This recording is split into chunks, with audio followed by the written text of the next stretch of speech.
वो क्रिश्चियन जो रात को सोता है कभी जीत नहीं सकता, याद रखना। वो मसीही जो रात को सोता है वो कभी जीत नहीं सकता, याद रखना। अगर आप सारी रात सोते हैं तो आप जीत नहीं सकते। शैतान के लोग रात को जागते हैं 12 बजे के बाद। जितनी दुष्ट आत्माएं आप पे भेजी जाती 12 बजे के बाद भेजी जाती है, और आप सोते हैं रात को, तो आप ये सोचते हैं कि आप जीत जाएंगे। आपका युद्ध शैतान के साथ है, शैतान के साथ है, आपकी लड़ाई शैतान के साथ है। आपको ये देखना है कि आप कितने लोग दौड़ देखते हैं, जब दौड़ते हैं, जब बड़ी दौड़, मैराथन जिसे बोलते हैं, लंबी दौड़ बोलते हैं। कुछ लोग दौड़ते हैं धीरे धीरे से शुरू करते हैं लंबी दौड़, कुछ लोग तेज दौड़ के जल्दी आगे पहुंच जाते हैं आशीष के, लेकिन तेज दौड़ने के बाद वो स्लो हो जाते हैं। लेकिन जो धीरे धीरे दौड़ रहा है वो अपनी आशीष को ले लेता है। मतलब धीरे दौड़ना नहीं, मतलब ये कि दौड़ में कभी भी कंसंट्रेशन को खराब नहीं करना है, चाहे आप आगे हैं चाहे आप पीछे हैं। अपने फोकस को आपने नहीं छोड़ना है। कितनों को समझ आ रही मेरी बात? चाहे आप अपनी आशीष के करीब पहुंच चुके हैं, आपको नहीं पता शैतान क्या सोच रहे हैं। आपको तब तक दौड़ना है जब तक आप उस आशीष को लेके रिसीव नहीं कर जाते। आमीन। ऐसा अनुग्रह परमेश्वर आपकी जिंदगी में दे आज यीशु मसीह के नाम में। हर एक क्रिश्चियन जो रात को सोता है वो जयवंत जीवन नहीं जी सकता। अगर अब बाइबल से मैं आपको प्रूफ कर दूंगा ये बात। जब भी आप यीशु मसीह को प्रार्थना करते देखेंगे, सारी रात यीशु मसीह को प्रार्थना करते आप देखेंगे। जब भी आप रात को देखेंगे परमेश्वर को प्रार्थना करते आप देखेंगे हमेशा के लिए। वो डेविल, वो दुष्ट आत्माएं जिनको लोग इस्तेमाल करते हैं भेजने के लिए, वो रात को अटैक करती हैं आपकी जिंदगी में, और आप रात को ज्यादातर सोए रहते हैं। अगर रात को 2 घंटे आपकी प्रार्थना नहीं है तो आप मुश्किल में हैं।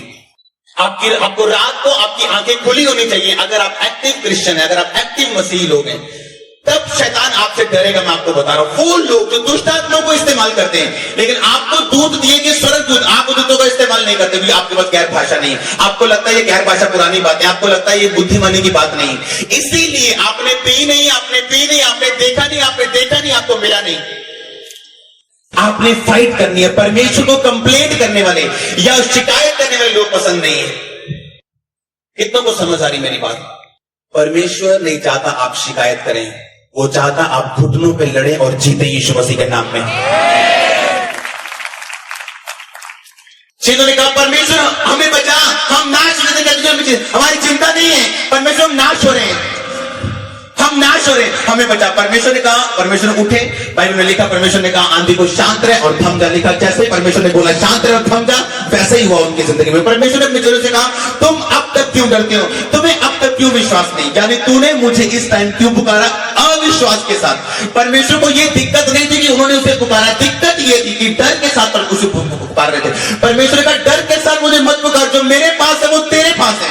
अगर तू बोलेगा शांत रहे और थम जा, तो वही रिजल्ट देखेगा जो मैं देख रहा हूं। कंप्लेंट मत करो परमेश्वर को, बी अ फाइटर। आप लड़ेंगे और जीतेंगे, मैं आपको बता रहा हूं। लड़ना आपकी जिम्मेवारी है। मैं अपने प्रेयर रूम में केवल परमेश्वर को एक बात बोलता हूं कि परमेश्वर मेरा हिस्सा कंप्लीट हो गया, अब आपका शुरू है। तब जब मैं इतनी बात बोलता हूं, सच में मेरे दिल को पता होता है कि मेरा हिस्सा अब कंप्लीट है, मैं लड़ चुका हूं। 3 दिन में मैंने बड़े रिजल्ट देखे हैं अपनी जिंदगी में, 3 दिन में। हालेलुया। आज लोगों को पता नहीं कि परमेश्वर का वचन उनके जीवन में प्रैक्टिकल नॉलेज नहीं है, बाइबल की गहराई उनकी जिंदगी में प्रैक्टिकल नहीं, इसीलिए वो हमेशा या तो ओवर स्पिरिचुअल है या बिल्कुल स्पिरिचुअल नहीं। आपको बैलेंस रहना है अगर आप परमेश्वर के उन चीजों का आनंद अपनी जिंदगी में लेना चाहते हैं। आमीन। जो दुष्ट आत्माएं रात को आप पे अटैक करने के लिए आती है और आप सो रहे होते हैं हमेशा के लिए, आपने फाइटर बनना है और जीतना है, लड़ना है, अपने परिवार के लिए लड़ना है, अपने कलीसिया के लिए, अपने लोगों के लिए, अपने आत्मिक जीवन के लिए।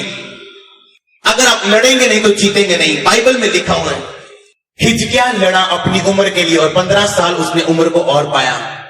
मूसा लड़ा अपने लोगों के लिए और लोगों को कनान दिखाया, देर चाहे जल्दी से वो लोगों के ऊपर था। परमेश्वर चाहता हम लड़े, कंप्लेंट ना करें, शिकायत ना करें और सिर्फ लड़ें। शिकायत करने वाले लोग परमेश्वर को पसंद नहीं। मूसा वगैरह, परमेश्वर तूने लोगों का कुछ भी छुटकारा नहीं किया, आगे समुद्र, पीछे फिरौन, अब क्या करेंगे, पीछे राजा मारने के लिए आ रहा, आगे समुद्र, आगे जाएंगे डूबेंगे, पीछे जाएंगे मरेंगे। परमेश्वर ने कहा मूसा मेरी दुहाई मत दे, जाओ जो लाठी तुझे दी है समुद्र के आगे कर, वो समुद्र तो भाग होगा। आपके पास लाठी है परमेश्वर का वचन, उसे जब आप दिखाएंगे अपनी बीमारी को, वो तो भागोगी। अगर आप हटे नहीं तो बीमारी जाएगी यीशु मसीह के नाम में। अगर आप थके नहीं तो गरीबी जाएगी यीशु मसीह के नाम में। या तो आपका अंगीकार बदलेगा कि परमेश्वर कुछ नहीं करता, या तो आपकी गरीबी अमीरी में बदलने वाली है, या तो आपकी बीमारी पे, आपकी रिपोर्ट पे बदलने वाली, जो अभी यहाँ पे चंगाई की देने वाली यीशु मसीह के नाम में। इतनों को समझ आ रही मेरी बातें। या तो आप अपने पति की चुगली करेंगे कि वो दारू पीता है, या तो आप घुटनों पे लड़ेंगे और जीतेंगे, पति को सुधारेंगे आत्मा में। या तो पत्नी की चुगलियां करेंगे, या तो उसको सुधारेंगे आत्मा में घुटनों पे रह के। या तो आप कहेंगे कि मैं, ये आशीष है, श्राप है मेरे लिए, या आप कहेंगे ये चैलेंज है मेरे लिए और मैं इसे जीतूंगा जब मैं इसे लड़ूंगा। आम व्यक्ति अपनी जिंदगी में आने वाली हर चीज को आशीष या श्राप के रूप में लेता है। अच्छी चीज आए तो आशीष, बुरी आए तो श्राप। योद्धा उसे आशीष या श्राप के रूप में नहीं, चैलेंज के रूप में लेता है। अपने फ्रेम में लगी हर बुरी फोटो को वो अच्छी से चेंज करता है यीशु मसीह के नाम में। वो इनकार करता है गरीबी में जीना, इनकार करता है बीमारी में जीना। गरीबी में आप जी सकते हैं 2 साल 3 साल, लेकिन अगर आप लगातार गरीबी में, वो एक श्राप है आपके लिए, परीक्षा नहीं। हो सकता है आपको बीमारी को जरा परमेश्वर परखे, लेकिन 1 साल 2 साल 3 साल या 4 साल, लेकिन अगर वो लंबी है तो वो श्राप है आपके लिए। वो श्राप टूटेंगे यीशु मसीह के नाम में। जब आपको अड़ा और खड़ा देखेंगे परमेश्वर के वचन के साथ, परमेश्वर के सामने और शैतान के सामने, वो टूटेंगे, बीमारियां जाएंगी। आप वो जीवन जिएंगे जिसके लिए परमेश्वर ने आपको अपने पास बुलाया। इतनों को समझ आ रही मेरी बातें? मत डरो, परमेश्वर आपके साथ है। उसके वचन में लिखा, जब तुम अपने निवास में देखेगा एक भी वस्तु तुम्हें खोई ना होगी। जिस तरह दाऊद जब सिकलग में पहुंचा, उसके सारे लोगों को लोग बंदी बना के ले गए, वापस ले गए, मार मार के उन्हें ले गए। लेकिन बाइबल में लिखा हुआ, दाऊद ने फैसला किया वापस जाने का और उसके सब चीजों को वापस लेके आने का। लेकिन अकेला लड़ो मत, परमेश्वर के अधीन रहकर लड़ो। दाऊद ने एक बात कही जो आज तक मेरे दिल में छपी हुई है।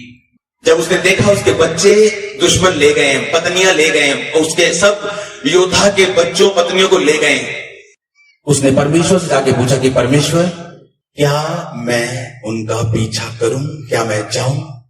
अगर कोई और होता तो पीट पीट के बोलता, परमेश्वर ऐसा क्यों हुआ? अब मैं जा रहा हूं, मेरे साथ देना। अब मैं जा रहा हूं, ये होना चाहिए, मेरी पत्नी बच्चे वापिस आने चाहिए। दाऊद ने एक भी बार ऐसा नहीं कहा। जो अपनी पत्नी, बच्चों, माता पिता, भाई, बिजनेस, सेवकाई को प्रभु से ज्यादा प्रेम करता है, वो परमेश्वर की योग्य नहीं। वो बच्चों से प्रेम तो कर रहा, लेकिन इतना नहीं कि परमेश्वर के वचन के खिलाफ हो जाए। उसने कहा, परमेश्वर क्या मैं जाऊं? अब इसमें क्या पूछने की क्या जरूरत थी? लेकिन दाऊद का प्रेम जो परमेश्वर के साथ था वो सबसे ज्यादा था, इसीलिए परमेश्वर दाऊद से प्यार करते थे। उसने कहा, परमेश्वर क्या मैं जाऊं तो मैं उनको पकड़ लूंगा? अगर आप कहेंगे हाँ तो हाँ, अगर आप कहेंगे ना तो ना। मैं तैयार हूं उसके बिना भी जीने के लिए, मैं तैयार हूं उसके साथ भी जीने के लिए, अगर आप कहेंगे तो। परमेश्वर ने कहा, दाऊद जा, निस्संदेह तू सबको छुड़ा लेके आएगा। और बाइबल कहती, जब दाऊद गया, एक एक चीज को, बल्कि उनकी चीजों को भी साथ में लेके आए। जो कुछ शैतान ने छीना है, आप वापिस लेके आएंगे यीशु मसीह के नाम में। मैं आपको मजाक नहीं कर रहा हूं या बात नहीं बोल रहा हूं, मैं प्रोफेसी कर रहा हूं खुली बंद आंखों के साथ। जो कुछ शैतान ने छीना है, आप उसे वापिस लेके आएंगे यीशु मसीह के नाम में। हालेलुया।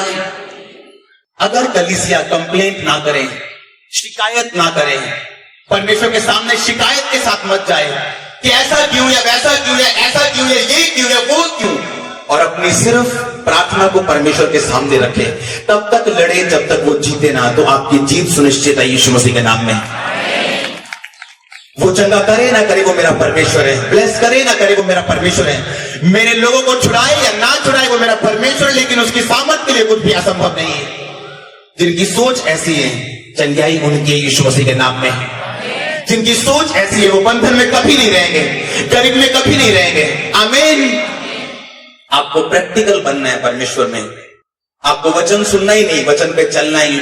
आपको वचन पे चलना है। अगर आप वचन पे चलेंगे तो आप फल लेके आएंगे। हालेलुया। अगर आप फाइट करेंगे, अगर आप लड़ेंगे आत्मा में, प्रार्थना में, तो आप जीतेंगे। अगर आप गैर भाषा में प्रार्थना करेंगे, आप जीतेंगे। गैर भाषा में अगर आप प्रार्थना करेंगे, आप स्वर्गदूतों को एक्टिवेट कर देंगे। जो चीजें आपको नहीं पता आपको चाहिए, या जो दुश्मन प्लानिंग कर रहा है आपको नहीं पता वो प्लानिंग कर रहा है, लेकिन अब आप गैर भाषा में बोलेंगे, आप उन दूतों को भेजेंगे वहां पे उनकी प्लानिंग को नाश करने के लिए। दूसरे लोग जो जादू टोना करने वाले लोगों को दुष्ट आत्मा को भेजते हैं, आप नहीं जाते खुद। आपके पास ताकत है लेकिन आप इस्तेमाल नहीं करते। इसीलिए कलीसिया कंप्लेंट करती है, मुझ पे जादू टोना हो रहा है, मुझ पे बीमारी आ रही, अटैक पे अटैक हो रहे हैं, मैं दुखी बहुत हूं, मैं निराशा में बहुत हूं। रोना बेचारे मत बनो, लड़ो और जीतो यीशु मसीह के नाम में। बेचारे मत बनो। जब आपको शैतान रोते हुए देखता है, आपको बार बार रुलाता है, उसको पता है अगर वो आपको एक ही दुख बार बार दे, अगर आपके दुख का कोई इलाज ना हो, आप वापिस आ जाएंगे परमेश्वर के वचन से, आपका दुख कभी दूर नहीं होगा।